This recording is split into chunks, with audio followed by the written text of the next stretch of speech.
મારી નાખવાના પ્રયત્ન કરવામાં આવ્યા.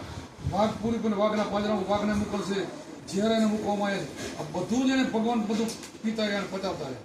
અને એને કહી દીધું રાણાજીને કે મારે તારું રાજપાટ જોતું નથી, મારે તારું જોતું નથી, મારે ભક્તિ કરી મારે પૂરું કરીશ. મીરાબાઈ ભક્તિ કરીને આજ મીરાબાઈને પદ તમે ગાઓ છો, મીરાબાઈને ભજન આપણે ગાઈશું. કેવી બની ગઈ વિચાર કરો કે કેટલી બાઈમણ હશે, કેટલી નીડર હશે. એમ સંતો બધા આ રસ્તામાં આવે ને બધા લીડર બની જાય. અમે અમારા સમાજની પરવા નથી કરી તો જ થાય ને, પગને ક્યાં થાય. મારી સમાજ ત્યારે હિસ્સા કરતી હોય, અમારા દીકરા દીકરી બધા નાનું હોય, એવી શર્તો બધા દરબારમાં જ કરવાનો હોય ને, પોતાની સમાજમાં જ કરવો હોય, ત્યારે મને એ ગણતા ન થાય. એ સમયમાં આમાં ઉતરી ગયો છું. મેં બધા પરમાત્માએ બધું કરી દીધું મારું, એ લોકો તો સારું કરી દીધું, થઈ ગયું નથી. પરમાત્મા ઊભો રાખે.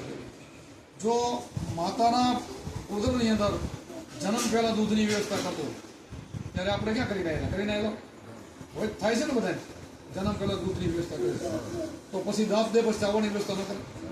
એટલે તમે બધા જ બધાનું પ્રાર્થ આમાં જેટલા કરો ને બધાનું પ્રાર્થ એકબીજા જુદું, બધાનું સરખું પોતપોતાની પૂર્વની કમાઈ પ્રમાણે જન્મ થાય એનો પ્રાર્થ લઈને જ આવે.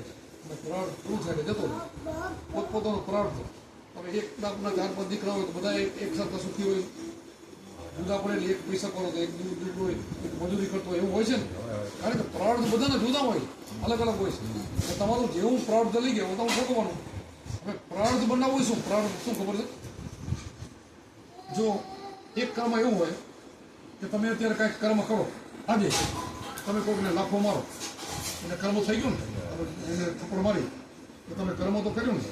હવે હામો તમને એ ચોડી દે તો વળી જાય ને, તો પતી જાય. પણ નથી ચોડ્યું એ રહી ગયું તો જમા તો થયું ને. તો હામાનો તમે ગુનો કર્યો છે એ તો જ્યારે રાહ જોવે લોકો મને લાખો મારે ત્યારે થાય ને ત્યાં સુધી તો જમા રહે. એટલે એક જે કર્મ કર્યું ક્રિયામાં કર્મ કરે, પછી બીજું જમા થાય એ તો સંચિત થાય. અને જન્મ પછી અને ઉંમર પૂરી થઈ ગઈ જતો તો પ્રાપ્ત બની ગયો, બીજા જન્મમાં ભોગવવામાં જવું પડે એમ ફરક થઈ ગયો. તો આ ક્રિયામાન અને સંચિત બે કર્મ. એટલે અત્યારે તમે આ જન્મ આવ્યા પછી જે કંઈ બે કર્મ કરે તો સંચિતને પ્રાપ્ત પહેલું છે એટલે જવાબ છે ને. પણ ક્રિયામાં સંચિત બે કર્મ તમારા છે ને એ ગુરુના સંબંધથી 3 મહિનાના 7 દિવસે મળી ગયા. ગુરુના ભેદથી, ગુરુનો ભેદ છે ને. આ તમારું અત્યારે આ બધા પંખા ભરે છે, લાઈટો છે, આનું મીટર તો ક્યાંક હશે ને. જ્યાં મીટર છે ત્યાં ચક્કર તો ચડતું હશે ને. એમ આપણી અંદર જે મીટર છે ને પૂર્વ લઈને મગજ ને ખોપરી એમાં છે. આપણે એક ઉપરવાળો જાણે ઉપરવાળો ને આ ઉપરવાળો અહીં બેઠો આને બધી ખબર કર્મ કરીને એ બધી એને ખબર એને ભોગવ્યા જ કરે. હવે એ કર્મને તમારે ઉલટું ફેરવવું હોય, આ મીટરને તમે ઉલટું ફેરવી નાખો તો આંકડા નીકળી જાય ને, જે કાંઈ યુનિટ ચડે ઉતરી જાય. એમાં ગુરુના ભેદથી આ સંબંધથી એ પાછું ફરીને 0 થઈ જાય. જે કરેલા કર્મ છે ને બધા ખતમ થઈ જાય અને જીરાયેલું ઊભી રહી જાય એટલે તમારો જન્મ મરણ ટક્કર ફરી એટલે ચોરસ તમારે ગઈ. બીજા તમે લાખો મંત્ર બોલશો, લાખો નામ લેશો ને તો એ ફરશે નહીં, એ એમને રહેવું એ એને રહેશે. બીજું તો ફરતું છોડતું તમે કરો એ કોઈ વસ્તુ ત્યાં પોતે નહીં તો કેમ ફરે. એટલા માટે કબીર સાહેબે 3 સાખી બનાવી. આ બપોરે બોલ્યો હતો નામ વિશે કે આ કળિયુગ છે ને, કળિયુગની અંદર બધાથી દુઃખ અસરો. પહેલાંના યુગની અંદર કેટલું બધું તપ કરતા, હજારો વર્ષ સુધી તપ કરે માનવાનું મળે. કળિયુગની અંદર ખાલી નામ સાંભળ તમારી મુક્તિ, નામ સાંભળ, પણ નામ સાચું બોલવું જોઈએ.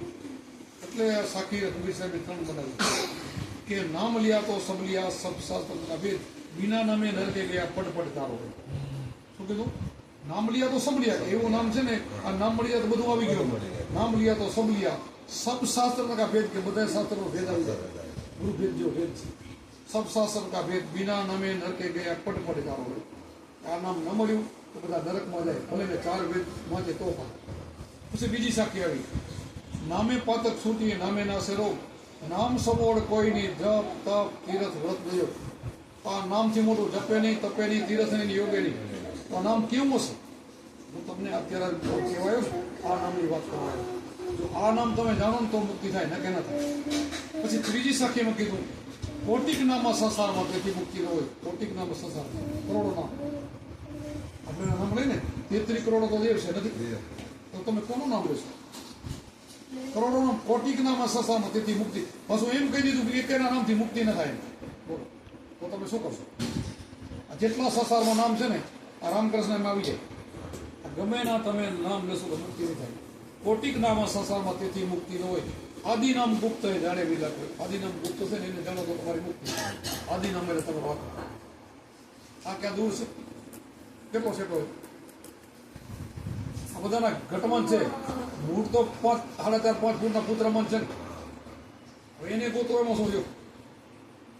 હવે એ નથી ગોતવાનું મારે થોડું. આ આદિનામ ગુપ્ત પોતાના ઘટમાં બેઠા. હવે એને જાણી લ્યો તો તમારી મુક્તિ. બીજું કોટિક નામ સંસારમાં તેથી મુક્તિ ન હોય. આદિનામ ગુપ્ત જાણે એવી લાગે ગુપ્તને ઓળખી લો તો તમારી મુક્તિ. અહીંયા પલમાં અભિમુક્તિ. જે સર જાડેજો બાર ઉઠ્યો હતો ને તો પાપી હતો. પલમાં પીર બની ગયો ને જ્યારે જોયું છે ને તમે જતા શું કેટલા પાપ કર્યા એ કયા ભાવમાં છૂટે. કેટલા જન્મો લેવા પડે તે છૂટે. અને ગુરુ મહારાજ એક ભાવમાં પલમાં પીર કરી દીધો. અમારા કુમારમ દાદા ગુરુ છે ને ભજન બતાવ્યું છે. એ ગુરુજીના નામની હો ભક્તિ છે દિલમાં, ભક્તિ છે દિલમાં ને મુક્તિ છે પલમાં. ગુરુજીના નામની હો ભક્તિ છે દિલમાં. એટલે ગુરુજીના નામ એટલે કઈ કે ગુરુજીના નામ અમારા ગુરુજીનું નામ તો કુંભારામ હતું એ નહીં. એમણે જે આપણે નામ આપ્યું ઉપદેશ આપ્યું એ નામ દીધું. આ નામ છે દેહનું નામ નહીં. દેહનું નામ તો કુંભારામ તો રામકૃષ્ણ હારા નહીં. એમ નામ નથી. મારું નામ સુખદેવસિંહ બાપુ છે. તમે સુખદેવસિંહ બાપુ બોલશો તો નહીં કે કલ્યાણ થાય. સુખદેવસિંહ બાપુને યાદ કરીને ભજન કરવા બેસી જવાનું. પછી નામ તો ઓનું જ લેવાનું પરમાત્માનું. એ નામ એટલે આત્માનું. એનું જે છે એનું ધ્યાન કરવાનું. એ નામથી ગુરુજીના નામની હો ભક્તિ છે દિલમાં.